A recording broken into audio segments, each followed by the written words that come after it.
Hi everybody, Annalisa here with ABC for Dance, looking at lesson number 28 in the Functional Anatomy series, talking about our head positions. So in your last lesson with Deborah, you worked on how your head tilts and moves on your neck. We're going to look at a couple other ways our head can shift on our neck. It can move forward, it can come backwards, it can be centered, it can shift to the side or the other side. I'm going to turn sideways so you get a better idea of the head forward and back. When my head's forward, you're going to see my ear come in front of my shoulder or come more forward of my shoulder. That's often just called forward head. I can sit back up to my neutral. But if I go past this, and this happens sometimes when we're thinking really hard, we start to retract back, which means that I'm actually going to pull my head slightly behind me. The other way our head can shift is sideways. So it's like someone has my ear and they're pulling my ear to one side, but the rest of my body stays still. So my head shifts to the side and shifts to the side.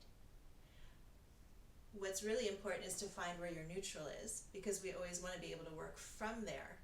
And it doesn't mean that we don't move our head. In all forms of dance, we're going to move our head as it works with the rest of our spine. But what we want to be careful of is the habits that we get. And a lot of it comes from spending a lot of time on a computer or down on our phone or reading.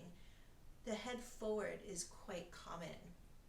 And you want to really think about lifting up and back. Some people say lift your ears, some people think lift the crown of your head.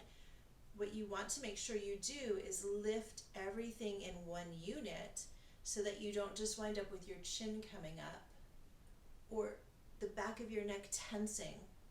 So you want to try to play around with these positions. So one of the things to do is to get rid of shoulder tension first. So just shrug your shoulders up towards your ears and then drop them down. And now take a deep breath in, but just let your head float up on top of your neck and shoulders. And then you want to just feel centered there. You should be able to move it forward from there, find your center, and you should be able to move back from there and find center. It's a little trickier to try to move to the right and the left, but it's a good exercise to work on. So you always want to know where your head is in relation to the rest of your body, because your head has a lot of weight behind it or in it, and that's going to affect your ability to balance and move and change directions comfortably. So you want to be very conscious of your head position.